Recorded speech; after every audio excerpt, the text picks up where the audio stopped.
Hello guys, relate ba kayo dito guys nung maliliit pa kayo? Kinakain namin yan nung maliit kami eh. Pero dito rin daw sa Pampanga, ang tawag daw dito ay butol dagis. Oh. Yan, kinakain yan. Kinakain yan oh.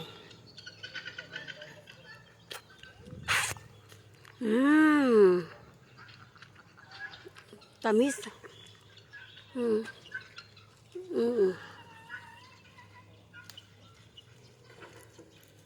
Bala mo ano, rambutan. Bala mo rambutan yung ano niya oh.